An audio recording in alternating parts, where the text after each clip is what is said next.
نحمده ونصلي ونسلم على رسوله الكريم اما بعد اعوذ بالله من الشيطان الرجيم بسم الله الرحمن الرحيم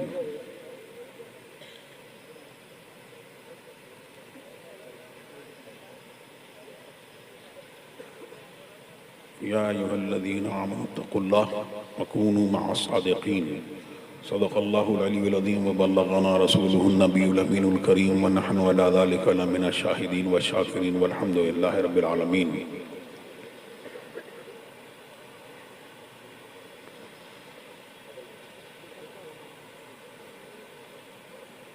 اللہ تبارک و تعالی ہماری آپ کی حاضری کو، اس محفل میں حاضری کو قبول فرمائے، آمین۔ اور ہم سب کو مسلک اہل سنت والجماعت پر، جس کو پہچان کے لیے مسلک اعلیٰ حضرت کہا جاتا ہے، اس پر سختی سے قائم رکھے، آمین۔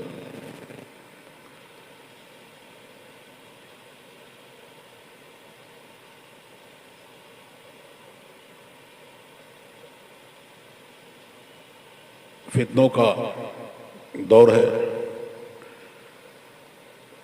اور فتنے آج بھی ہیں، کل بھی بزرگوں کے دور میں انہوں نے سر اٹھایا تھا، وہ تھے، آگے بھی آتے رہیں گے۔ اللہ تبارک و تعالی ان فتنوں سے ہم سب کی حفاظت فرمائے۔ اور میں نے جس محفل میں عرس امین شریعت میں ہم لوگ حاضر ہیں، انہوں نے بھی اپنی زندگی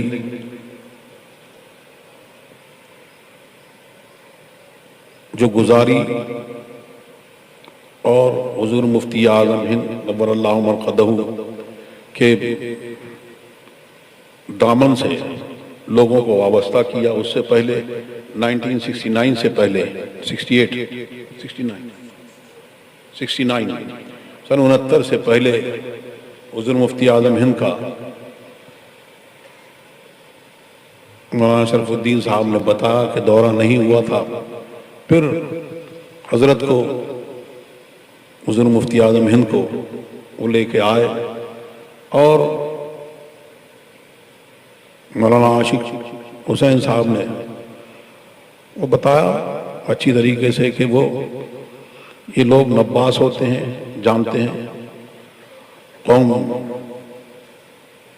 اور ان کا علاج کیا ہے اور ان کی دوا کہاں سے ملے گی۔ تو حضور مفتی اعظم ہند کے دامن سے اس علاقے کے لوگوں کو وابستہ کیا۔ سبحان اللہ، سبحان اللہ۔ تو یہ اسی کا جلوہ ہے کہ آج اس علاقے میں سنیت جو ہے لہلہا رہی ہے۔ اور میں نے جو آپ میں تقریر کے لیے حاضر نہیں ہوا، بس یہی کہ جو میں نے آیت کریمہ پڑھی، اس میں بھی ہم کو اسی کا حکم ہے کہ جمع ہو جاؤ، اے ایمان والو، اللہ سے ڈرو۔ اللہ سے ڈرنے میں تو جو آپ نے ابھی تجدید عہد کیا ہے، تجدید وفا کیا ہے، اسی کی طرف شریعت کی پابندی کرو۔ اصل پیر جو ہے وہ شریعت ہے، تو شریعت کی پابندی کرو، اور شریعت کی پابندی کرو گے تو اس میں نماز روزے کے احکام اور شرک و فواحش سے بچنا، یہ سب احکام آ گئے۔ اب کیا ضرورت تھی؟ اللہ تبارک و تعالی ضرورت سے پاک ہے۔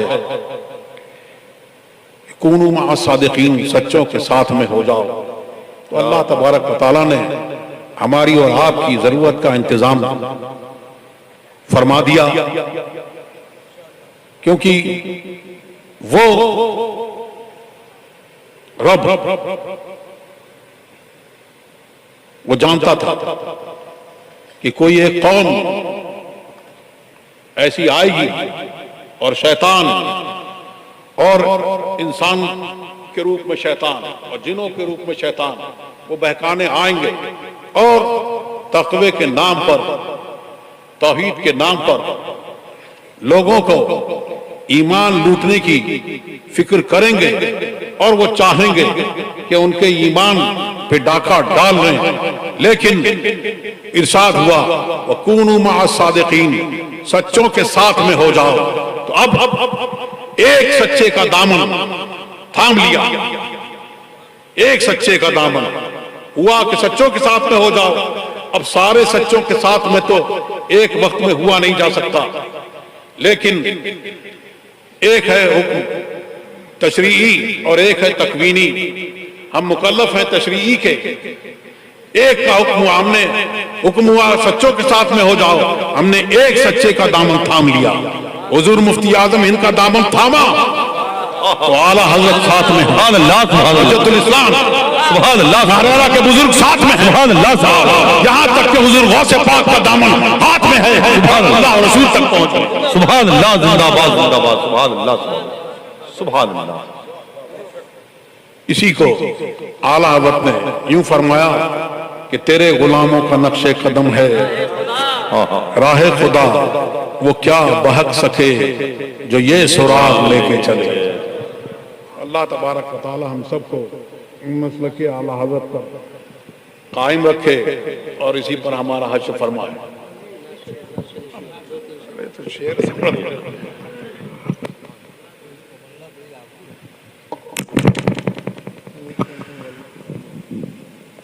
اور مفتی مسیح الدین صاحب نے بھی آپ کو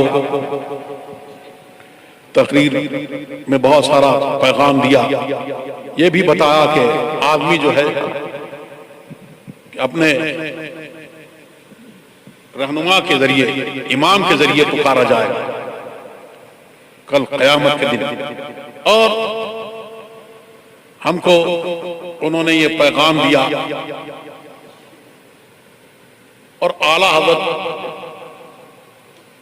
عظیم البرکت اور تمام بزرگان دین نے ہم کو یہ پیغام دیا، اور ہم کو چاہیے یہ کہ اس جلسے کے ذریعے ہم آج اس بات پر غور کریں کہ ہمیں اور آپ کو اللہ تبارک و تعالیٰ نے کس لیے پیدا کیا ہے۔ ہم کو اللہ نے کس لیے پیدا کیا؟ تو اللہ تبارک و تعالیٰ نے ہمیں اور آپ کو اس کا یہ بے پایا احسان ہے کہ اللہ تبارک و تعالیٰ نے مخلوق کو، ہم سب کو پیدا کیا اور ہم سب کو اپنی معرفت بخشی، اپنی پہچان بتائی، اور یہ اسی کی محبت کا جلوہ ہے جو یہ چاروں طرف ہمیں اور آپ کو یہ نظر آ رہا ہے۔ ایک حدیث ہے، حدیث قدسی ہے، جس میں اللہ تبارک سرکار راوی ہیں، فرماتے ہیں کہ اللہ تبارک و تعالیٰ ارشاد فرماتا ہے کہ میں گنج مخفی تھا، پوشیدہ خزانہ تھا، تو میں نے چاہا کہ میں پہچانا جاؤں، تو میں نے مخلوق کو پیدا کیا۔ تو مخلوق کو کس لیے پیدا کیا؟ کہ اللہ تبارک و تعالیٰ کو اپنی معرفت کی محبت ہوئی۔ اگر معرفت کی محبت نہ ہوتی تو مخلوق پیدا نہ ہوتی۔ تو ہم کو اللہ تبارک و تعالیٰ نے یہ اس کا احسان ہے کہ اپنی پیدا کیا اور ہم سب کو اپنی معرفت بخشی۔ پھر آپ غور کریں کہ اس قادر مطلق نے، پیدا کرنے والے نے ساری مخلوق کو جو ہے وہ اپنی پہچان کا ذریعہ بنا دیا۔ آسمان سے اللہ کی پہچان ہوتی ہے، زمین سے اللہ کی پہچان ہوتی ہے، زمین آسمان میں جتنے تارے ہیں ان سب سے اللہ تبارک و تعالیٰ کی پہچان ہوتی ہے۔ اور انسان، حضرت محی الدین عربی وہ فرماتے ہیں کہ اتظم انک جرم صغیر، کہ تم کیا گمان کرتے ہو کہ تم ایک چھوٹا سا جسم ہو، وفیک انت والعالم الاکبر، یہ اللہ تبارک و تعالیٰ کی قدرت کاملہ کا نمونہ ہے کہ اس نے عالم کی دو قسمیں کی، ایک بڑا عالم اور ایک چھوٹا عالم، اور بڑے عالم چھوٹے عالم کو جو ہے وہ بڑے عالم کا نمونہ بنا۔ تو اللہ تبارک و تعالیٰ نے یہ اس کا قدرت کاملہ کا مظہر ہے کہ جب اس نے عالم کو پھیلایا تو زمین بنی، آسمان بن گیا، آسمان میں چاند تارے پیدا ہو گئے اور زمین میں ندی نالے پیدا ہو گئے، اور جب اس کو سمیٹا تو حضرت انسان کو پیدا کر دیا۔ سبحان اللہ۔ نعرہ تکبیر، نعرہ رسالت، مسلک اعلی حضرت حضور قائد ملت۔ تو اللہ تبارک و تعالیٰ کو یہ منظور ہوا، اس کو اپنی ماں کی محبت، تو یہ منظور ہوا کہ ساری مخلوق جو ہے وہ اس کی الوہیت اور اس کی ربوبیت کو جانے، اور ساری مخلوق جو ہے وہ عبودیت کا اقرار کرے۔ تو ہمیں اور آپ کو اللہ تبارک و تعالیٰ نے اس لیے پیدا کیا، اور پھر اس بنانے والے نے جب تجلی بڑھی تو جس کو چاہا اپنی معرفت کے لیے چن لیا، انتخاب کر لیا، اور ازل میں اللہ تبارک و تعالیٰ نے یہ مقدر کر دیا کہ جس کو میں اپنی معرفت دوں گا ساری دنیا اس کے لیے بنا۔ تو قرآن کریم میں ارشاد ہے، اللہ تبارک و تعالیٰ ارشاد فرماتا ہے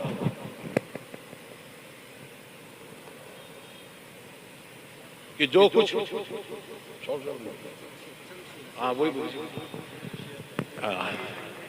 اسی پہ تو ہم کو اللہ تبارک و تعالیٰ نے کس لیے پیدا کیا؟ ہم کو پیدا کیا اپنے لیے، اور ساری مخلوق کو اللہ تبارک و تعالیٰ نے کس لیے پیدا کیا؟ ساری زمین کو کس لیے پیدا کیا؟ ساری دنیا کو کس لیے پیدا کیا؟ وہ ہمارے لیے اللہ تبارک و تعالیٰ نے اس کو پیدا کیا۔ تو ہمیں پیدا کیا کس کے لیے؟ اپنے لیے۔ تو کتنا بد نصیب ہے وہ انسان جو اللہ کی یاد سے غافل ہو جائے، اللہ کی یاد کو چھوڑ دے اور دنیا کی طرف ریجھ جائے۔ اور وہ انسان اہل اللہ جو ہے، یہ اللہ سے غافل ہونے والے لوگ جو ہیں، یہ دنیا کے پیچھے بھاگتے ہیں اور دنیا کے پیچھے دوڑتے ہیں اور دنیا ان سے بھاگتی چلی جاتی ہے۔ لیکن جو اللہ والے ہوتے ہیں اور اللہ کی یاد میں جو اپنے آپ کو گما دیتے ہیں، ان کا عالم یہ ہوتا ہے کہ وہ دنیا کو ٹھوکر مارتے ہیں اور دنیا ان کے قدموں میں آ کے گرتی ہے کہ ہم کو اپنا خادم کر دیں۔ اسی کو تاج الشریعہ نے یوں فرمایا، زندگی یہ نہیں ہے کسی کے لیے، زندگی ہے نبی کی، نبی کے لیے نہ سمجھ مرتے ہیں زندگی کے لیے، جینا مرنا ہے سب کچھ نبی کے لیے۔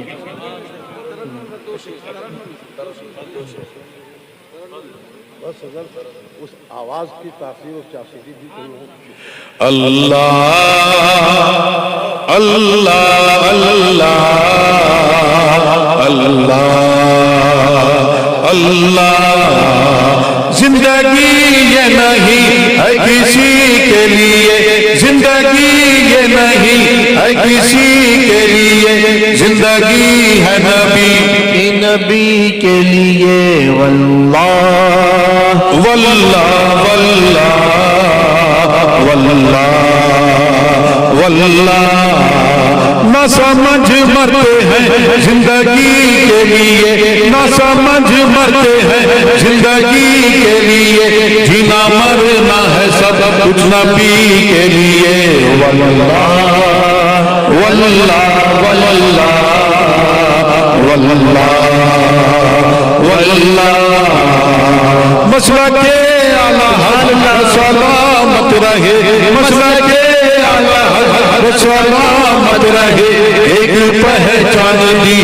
نبی کے لیے، مسلک اعلی حضرت پہ قائم رہو، مسلک اعلی حضرت پہ قائم رہو، زندگی دی گئی ہے اسی کے لیے واللہ واللہ واللہ واللہ واللہ صلح کلی نبی کا نہیں سنیوں صلح کلی نبی کا نہیں سنیوں سنی مسلم ہے سچا نبی کے لیے واللہ واللہ واللہ واللہ واللہ اختر قادری خلد میں چلیا اختر قادری خلد میں چلیا خلد واہ ہے ہر ایک قادری کے لیے واللہ